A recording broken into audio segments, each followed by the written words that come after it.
अस्सलाम वालेकुम। Welcome to Urdu वाली सरकार। दोस्तों, मैं आज गंगा जो हिंदुओं का शमशान घाट है उस टॉपिक पे बात करने वाला हूँ। उससे पहले दोस्तों मैं आपको कहूँगा कि प्लीज़ मेरे चैनल को सब्सक्राइब करें, क्योंकि मैं हमेशा ऐसी इन्फॉर्मेशन आप लोगों से शेयर करता हूँ जो ज़िंदगी में कहीं ना कहीं आपको ज़रूर काम देंगी। आपने बहुत से ऐसे चैनल को सब्सक्राइब कर रखा है जो सिर्फ हमें शैतानी सोच देते हैं, लोगों को तंग करने के नए नए तरीके बताए जाते हैं। लेकिन दोस्तों, मेरे चैनल को सब्सक्राइब करें, मैं आपको ज़िंदगी बदलने वाली इन्फॉर्मेशन शेयर करूँगा आप लोगों के साथ। तो प्लीज़ वीडियो अच्छी लगे तो चैनल को ज़रूर सब्सक्राइब कीजिए। हर हिंदू की ख्वाहिश होती है कि मरने के बाद इसकी लाश को इस घाट पर चिता दी जाए। बहुत से जाँबाज मरीज़ अपनी मौत से पहले यहाँ डेरे डाल लेते हैं ताकि मरने के फ़ौरन बाद इनकी चिता को इस मुतबर्रक मुकाम पर आग नसीब हो सके। इस मकसद के लिए घाट किनारे बाकायदा कमरे भी दस्तयाब हैं जहाँ मरीज़ और इसके साथ आए रिश्तेदार क़याम करते हैं।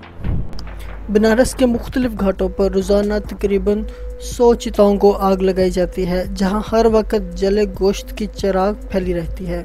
लकड़ी महंगी होने की वजह से बाज़ औक़ात चिता को जलाने वाले अफराद लवाकिन के जाने के बाद लकड़ी बचाने के लिए अधजली लाश को ही खींच कर गंगा बदर कर देते हैं, जहां अक्सर अधजली लाशें पानी में तैरती नज़र आती हैं।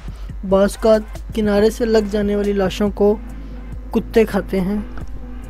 इन लाशों की राख गंगा में बहा दी जाती है और इस पानी में यात्री खुद को गोता देकर स्नान करते हैं, अपने बाप धोते हैं। इस मुकाम पर गंगा दुनिया का गलीज़ तरीन दरिया बन जाता है।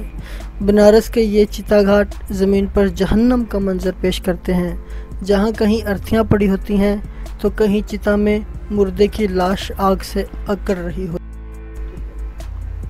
लकड़ी और चिता को आग लगाने वालों से मोल तोल करते लोग कहीं लाश जल जाने के बाद बांसों की मदद से खोपड़ी पर ज़रबें लगाकर इसके टुकड़े किए जा रहे होते हैं। रात में ये मंजर मज़ीद भयानक हो जाता है जब जगह जगह जलती लाशें और धोती में मलबूस असीब नुमा अफराद चिताओं के गिर्द जमा होते हैं।